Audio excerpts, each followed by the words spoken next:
Hi hello welcome to one TV health. Idli dosa ఇంట్లో అత్యంత సాధారణ అల్పాహారం. వీటిని తినడం వల్ల కడుపు నిండుతుంది, కానీ ఇవి ఆరోగ్యానికి అంత మంచిది కాదు. ఆరోగ్యానికి మంచిది పోషకాలతో నిండిన అల్పాహారం తినాలి.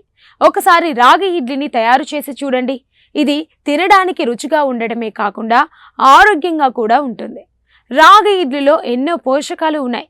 కాల్షియం లోపం వల్ల వెన్నునొప్పి, కీళ్ల నొప్పులు, ఎముకలు తెగిపోవటం, దంతాలు ఊడిపోవడం వంటివి జరుగుతాయి. మరి ముఖ్యంగా పురుషుల కంటే స్త్రీలు కాల్షియం వల్ల ఎక్కువగా ప్రభావితమవుతారు. రాగికి కాల్షియం లోపాన్ని తగ్గించే అద్భుతమైన శక్తి ఉంది. అంతేకాకుండా డయాబెటిక్ పేషెంట్లకు కూడా చాలా మేలు చేస్తుంది. బరువు తగ్గాలనుకునే వారికి కూడా ఇది మంచిది. కాబట్టి ఈ పరిస్థితిలో మీ ఇంట్లోని వ్యక్తుల కోసం వివిధ వంటకాలను తయారు చేయండి. వారు తినడానికి ఇష్టపడతారు. రాగి ఇడ్లీ చేయడానికి కావలసిన పదార్థాలు: రాగి 1 కప్పు, మెంతులు 1 స్పూన్, ఇడ్లీ బియ్యం 1.5 కప్పు, ఉప్పు రుచి ప్రకారం. తయారు చేసే విధానం: రాగులను, బియ్యాన్ని 4 గంటలు నానబెట్టి ఇడ్లీ పిండిలా గ్రైండ్ చేసుకోండి. అప్పుడే మెంతులు కూడా వేయండి. ఒక నైట్ అంతా పిండిని పులయబెట్టి పొద్దున్నే ఇడ్లీలు వేసుకున్నట్లే వేసుకోండి. చాలా రుచిగా ఉంటాయి. ఆరోగ్యానికి కూడా చాలా మంచిది. వీటిని ఇలా అయినా చేసుకోవచ్చు, లేదా రాగి పౌడర్ ఇన్స్టెంట్గా ఉంటుంది.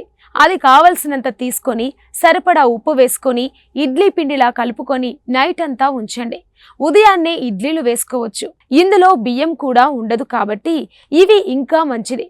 వైట్ రైస్, వైట్ ప్రొడక్ట్స్ను ఎంత తగ్గిస్తే అంత మంచిది. రాగి ఇడ్లీలోకి ఖచ్చితంగా చట్నీ కావాలి. పల్లీలు, తెల్ల నువ్వులు, పచ్చిమిర్చి వేసి చట్నీ చేసుకొని తింటే టేస్ట్ అదిరిపోతుంది. డైట్ను ఇంత టేస్టీగా కూడా చేయవచ్చా అనుకుంటారు. మీరు ఇది ఏ టైంలో అయినా తినవచ్చు. మామూలుగా ఇడ్లీ ఎన్ని తిన్నా కడుపు నిండిన ఫీల్ రాదు.